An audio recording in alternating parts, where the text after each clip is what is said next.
দাঁড়িয়ে থাকবো, বয়স্ক হলেও কোনো সমস্যা নাই। সে নামাজ পড়বো 5 ওয়াক্ত, ইনশাল্লাহ আমরা পর্দায় রাখবো, বুঝছেন। সেও আমাদের ইসলাম ধর্ম পালন করবো, আমিও করবো। এরকম একটা মানুষ পেলে আমি বিয়ে শাদী বসবো। তার এই খাইতে পারি না, পড়াশোনা করবো কিভাবে? আমি চাই একটা ভালো মনের মতন মানুষ, যে আমার 5 ওয়াক্ত নামাজ পড়ার ব্যবস্থা করবো, মানুষের দুয়ারে যাতে কাজে না যাইতে যায়। প্রিয় দর্শক, আসসালামু আলাইকুম। দেশ এবং দেশের বাইরে থেকে যে যেখান থেকে আমাদের এই ভিডিওটি দেখছেন, সবাইকে শুভেচ্ছা জানিয়ে আমাদের এই ক্যামেরার সামনে যে বোন আছে, এই বোনের সাথে আমরা কথা বলবো। কি কারণে আমাদের এই ক্যামেরার সামনে বোনটি আসলো, সেই গল্পটা আমরা শুনবো। সে পর্যন্ত আপনারা আমাদের ভিডিওটি দেখতে থাকুন। আসসালামু আলাইকুম। ওয়ালাইকুম সালাম। কি নাম বোন আপনার? নুসরাত। আমাদের ক্যামেরার সামনে কেন আসছেন? সুখ দুঃখের কথা বলতে।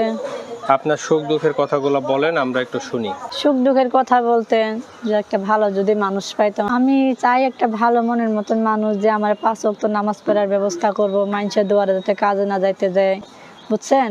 মানে একটা মানুষ পেলে আমি বিয়ে শাদী বসবো। আসলে নামাজ তো আসলে কেউ ব্যবস্থা করে দেওয়া লাগে না। নামাজ তো আমার কথা শুনেন, মানুষের বাড়ি কাজ করি, বুঝছেন।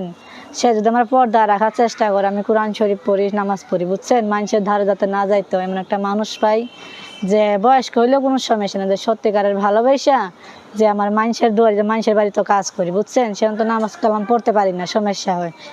কাজে লেগে সমস্যা, এই কাজ করতে পারি, নামাজ পড়তে পারি না ঠিক মতন। যেরকম একটা মানুষ পাই সত্যিকারের, যে আমার কাজটা বন্ধ করে 5 ওয়াক্ত নামাজ পড়ার ব্যবস্থা করে যেতে পারবো, আমার পাশে দাঁড়াইবো, বিয়ে শাদী করবো, মনে একটা মানুষ পেলে আমি বিয়ে শাদী বসবো তার কাছে। আচ্ছা, এই যে আমরা বেশিরভাগ সময় আপনারা দেখি যে আপনারা এসে ক্যামেরার সামনে এসে বলেন যে ভালো একটা মানুষ খুঁজেন, ভালো একটা মানুষ খুঁজেন। আপনাদের এলাকা বা আশেপাশে এরকম জানাশোনা কোনো ভালো মানুষ পান না আপনারা? আমার কথা মনে না, এলাকায় জানাশোনা ভালো মানুষ এখন কোথায় ভালো মানুষ আছে কিনা আছে সেটা কি বলা যাইব?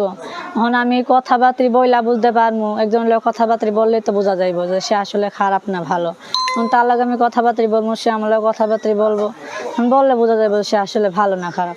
আমি বলবো যে আমি ভালো, সেটা তো হইব না। তার লগে কথাবার্তা বললে বোঝা যাইব যে সে আসলে ভালো কিনা, আমার ভালোবাসবো কিনা, আমার দায়িত্ব নিব কিনা। আমি তো বলছি যে আপনার এমনি ফোনে কথা বলার চাইতে আপনি দেখাশোনা করে যদি আপনি জাইনে শুনে যদি এলাকার ভিতরে নিতে পারেন, তাহলে সেটা ভালো না?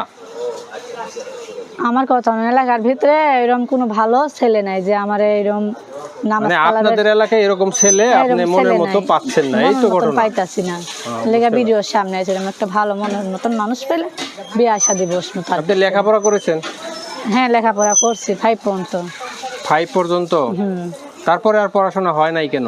তারপর পড়াশোনা হয় নাই, বন্যির বাবা মা মারা যাওয়ার পর এখন দেখার কেউ নাই, কাজ করে তো খাইতে হবে, পড়াশোনার খরচ তো আলাদাই, নিজের তো খাওয়া লাগবো, লেগে এখন নিজেই খাইতে পারি না, পড়াশোনা করবো কিভাবে। এমনি মাদ্রাসায় পড়তাম। মাদ্রাসায় পড়াশোনা করেছেন? হ্যাঁ, মাদ্রাসায় পড়াশোনা করছি। আচ্ছা আচ্ছা। তো আপনি এখন যেটা চাচ্ছেন সেটা হলো যে ভালো একজন, সেও যাতে নামাজ কালাম পড়ে, হ্যাঁ, ধার্মিক একজন লোক আপনি চাচ্ছেন। দাড়িওয়ালা আমার কথা শুনেন, দাঁড়িয়ে থাকবো, বয়স্ক হলেও কোনো সমস্যা নাই, সে নামাজ পড়বো 5 ওয়াক্ত, ইনশাল্লাহ আমরা পর্দায় রাখবো, বুঝছেন। সেও আমাদের ইসলাম ধর্ম পালন করবো, আমিও করবো। এরকম একটা মানুষ পেলে আমি বিয়ে শাদী বসবো তার কাছে।